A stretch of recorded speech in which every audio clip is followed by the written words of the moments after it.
Poets Brigade. I'm going to be shooting from the hip a little bit tonight because I have just come from St. Louis, Missouri. Believe me, I have a lot to report tonight.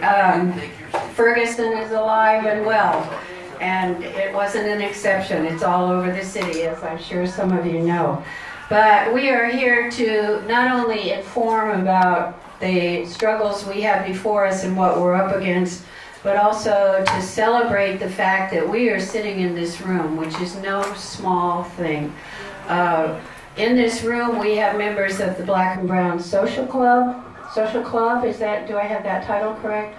Members of the Revolutionary Poets Brigade, a group started by Jack Hirschman, a poet laureate of San Francisco, a lifelong activist like Christina and Archbishop here. So we're in some good company. And what's really, really important is not only the coming together of black, brown, so-called white people. I just really hate that, but you know, what are we going to do? They label us and we have to somehow work around it. But also young and old, and groups who are groups comprised of and created by some of the foremost activists in the city, in the Bay Area. And when I say foremost, I don't mean, oh, you know, that in any sort of elitist sense, but foremost in the sense that these are folks who put their lives on the line more than once. And for an opener, I'd just like for us to celebrate ourselves and give ourselves a hand for being here. One of my, and I hope Jack and Aggie forgive me because they've heard me do this before, but one of my favorite things to say when we're still a small group, and this is a good full house, but we're still a relatively small group given the battle we're up, the enemy we're up against, right? But one of my favorite things to remember at times like this is when the grandma landed in Cuba, and Che got split up with one group of people and Fidel with another, and people were shot and they didn't land where they were supposed to, and you know, all kinds of things went wrong. And when they finally found each other, I don't know, maybe some of you remember, there were like 20 some of them left or something.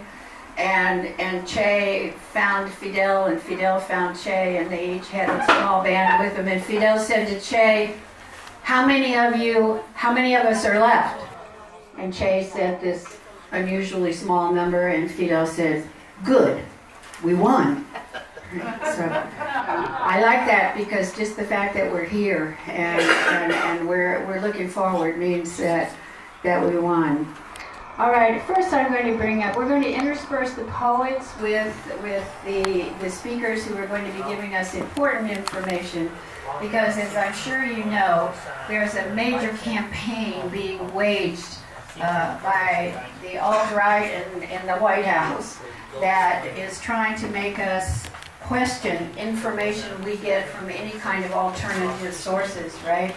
And these same forces that be are working very hard to totally control what's left of mainstream media. So we're either getting very little information about what's happening in Venezuela, or we are being absolutely misinformed about what's happening in Venezuela. So we're going to be talking about this very important struggle that is going on in the Americas. In the Revolutionary Poets Brigade, we like to say, you know, I'm an American. I'm not a South American, I'm not a Central American, I'm not a North American. We didn't create those borders. I'm an American, right? So these are very truly our brothers and sisters that are up against a serious battle, against the same enemy, waging the same fight that we are here. They're just doing it in Venezuela, and we're doing it in the streets of the mission. So first and foremost, please allow, I'm sorry, I omitted also saying that the Black and Brown Social Club, the Revolutionary Poets Brigade, and the League of Revolutionaries for a New America are in the house. This is no small thing, because these are organizations that are global. These are organizations that are activists, that are putting themselves on the line.